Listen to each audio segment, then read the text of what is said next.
guys, welcome back to my channel. Welcome to the part 3 of my birth delivery, and this is the last part, my postpartum journey, which is my story as a new mom again. Phew. See, when they tell you that every surgery is not the same, every pregnancy is not the same, believe them. Oh, it is not the same at all. My postpartum was ghetto as hell. My postpartum during Gracie was hard. It is normally hard. This time around, was I was readmitted after I was discharged, to tell you how bad it was. It was bad. So after I had the baby, I think a few hours later, I got up.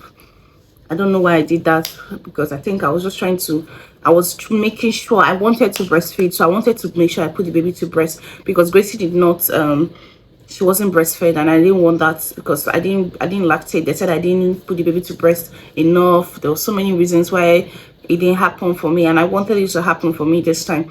So I got up a couple of times to put him to breast. That getting up now gave me the worst. See, you've never known headache until you have spinal headaches. Any postpartum C-section mom that has had spinal headache will tell you this. The headache is running down from your spine up straight to your brain. Hey God, that headache is ghetto. The pain. Then remember I mentioned in the first part of this video that I had pile from my baby, pregnancy induced pile. Me, before then, I thought pile was only for those that used to have anal sex. So I didn't know that it was possible for you. We learn things every day. Don't insult me. I knew I should have known this. So I didn't know that it was possible to have that during pregnancy. So I did have it. So the pain, and I told you guys he had like pulse, like it was swollen. Everything came back immediately I gave birth. I couldn't sit down. That's after the first day that I put baby to breast. Second day I couldn't sit down. I was in severe pain, and my husband came the second day. My husband came back. I told you guys he wasn't there, so he even had to take a bus. He didn't even use a flight anymore. He just left the ticket and he just came down to listen, because he was in Calabar for his father in his in-laws burial. Sorry, so he came down to worry, and so that was the first time he met the baby. He came that night. So that night I wasn't even able to stand up to hug him. I couldn't do anything. I was in pain. It was such a painful experience. It was such a pain, as in I can't even explain the pain. It was even worse than when I was pregnant. After then I was like, thank God, the spine, my headache increased. The surgery, the pain, I was feeling more pains raw. In fact, when I came out from surgery, my body was shaking. I was cold. Even after they gave me things for it, the pain and the cold never really stopped. My teeth was just shaking together. Like, I was just in pain. Also, this surgery was difficult. I didn't even bond with my baby until like the 4th day. I think the pain was just too much. I was so pissed. Like, why is it this painful? The pain was just too much that I didn't bond with him. I think I was angry with him for putting me through painful pregnancy. Now I'm trying to give you life. I'm putting me through pain again. It's not my baby's fault. It was just how I felt at that time. And the pain was just too much. The headache wasn't stopping. I was feverish. It was a lot. Regardless, I was like, I need to go home. I think it's a hospital bed giving me this pain, blah, blah, blah. So I stayed in the hospital for 4 days. I was discharged. Meanwhile, my husband fell sick on the second day that he got here. My baby was just 2 days old then, or 3 days old. My husband had kidney failure, or has kidney failure, chronic stage of renal failure. 2 days after I had a baby, I was sick, and I was still very much postpartum, trying to recover. I was discharged on the 4th day. My husband couldn't even help me because he was sick. We didn't even realize what was going on at that time. My husband had been battling with kidney failure before now. It's just we thought that everything was fine because he would been on drugs, managing everything and all of that. So now when we got home, I couldn't even be on I was at the naming ceremony. but I couldn't be at the naming ceremony because I was still sick. So I had to go back to the hospital. My husband was sick then, so we're still managing. We're still thinking it was malaria, it was this, it was that. It was after my baby was 1 week, we had to now like really see what was going on. And then I was just fully discharged again, and I was feeling a lot better, but I wasn't still back to my regular self, obviously, because I was still having 1 or 2 pains. I was still cleaning my wound, still taking pains for the headache, the back pain, and all of that. Lo and behold, we went to the hospital that day. We thought it was just probably malaria. They would give us drip.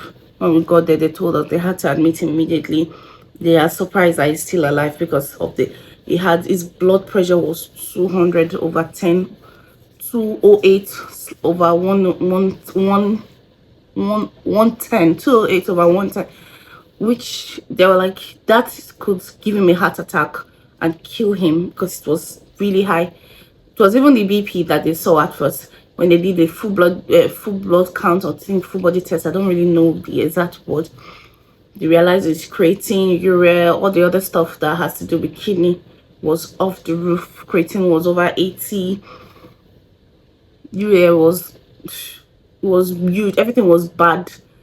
It was terrible. In fact, I don't want to go into details about my husband, but we're now back to the hospital for the next 2 weeks. I was not with my baby.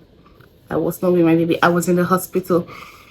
I was in the hospital with my husband. Me that is struggling to recover. I was literally packing vomit, cleaning, taking care of him, going home every time to cook, to come back to the hospital to manage him, because now he can't eat anything with salt. My mom is taking care of my kids. She can't really do much for me. Sometimes I'll bring my baby to the hospital. Sometimes he will stay to spend the night. I was still struggling to get him to latch properly because I wanted to breastfeed. It was a lot. It was a lot. Oh God. We're not out of the blues yet. We have dialysis 3 times every week because we're at a point where it's chronic renal failure, so we need a transplant. The money for a transplant is 20 million, according to what because they referred us to a hospital in Abuja. Anyways, so the money for the transplant is not something we could afford. We're still, in fact, right now we're trying to do dialysis 3 times a week. They'll do pre-dialysis test, post-dialysis test. They're trying to manage his BP, trying to manage his heart. Whoa, the money that we've been spending since my baby was 2 days old or 3 days old till now, I can't even tell you how much has gone into treating this. I asked my husband for his permission to be able to share this because he doesn't want people to know. And me, I'm one of those people that believe that a closed mouth is a closed destiny. We don't know information that people can have. People can help us in so many ways, financially, in every other way. Right now, the most important thing is getting a donor, which we don't have. Getting a donor and getting the money to be able to carry this surgery. But where we are now, we're just having a lot of dialysis. We're having dialysis 24/7. He's still very sick, but at least right now he's on his feet. Although his feet, his leg is literally swollen to like the knee, but he can walk now. He could even drive. Because of the dialysis that is helping us. Like the time we went in, it was bad. It was really bad. So I just want to thank God for life. Me personally, I'm 7 weeks postpartum today. I'm still healing, but at least I am back to my normal self. My baby is breastfeeding well. We're taking 1 day at a time, but it's been a lot for one human to show that.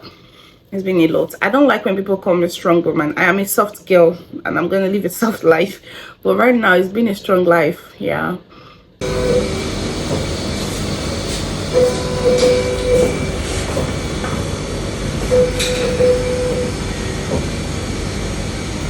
So I'm sharing this story because I want you guys to be aware of what's going on, because I would need your help. I really would need your help in any way that you can, if it's financially, if it's information wise, connection wise, how to get it done, because I don't know how to do any of these things. I don't know. I feel like I'm not telling the story fully, but I just, if you have any question about it, you can just send me a DM. So yeah, that's what has been going on postpartum. Being a new mom again has been great. God, I love being a mom. I love being a new mom. I don't like toddlers. I've said that over and over again. I do not like toddlers. So my toddler, Gracie, I don't know, she's obsessed with her brother. He's been such a my baby is a sweet boy. I think he knew that where he came to now, it's a tough time. He has to be cool for mommy. He's a sweet boy. He loves eating so much. I've not had like a wink of sleep though. He sleeps throughout the day, and he's up at night, and throughout the day I'm here with the hospital with my husband, or doing one or two things, and I can't sleep. So I'm surviving on 3 hours of sleep every day. Yes, so I think that's the highest of number of sleep I could get. So yeah, my baby has been sweet. He doesn't cry though. Even though he's awake, he's just trying to play. He's a really sweet boy. Life has been good aside the sickness. So yeah, I'm still going to be worried for a while because it's cheaper to manage something like this here so than in Lagos, and it's more convenient for me because I have family and loved ones that take care of me in ways they can, or they help me take care of my children while I take care of my husband. So yeah, so that's the end of this video. Thank you for watching. Please subscribe to my channel, and you can refer my videos to your friends and ask them to subscribe. Thank you.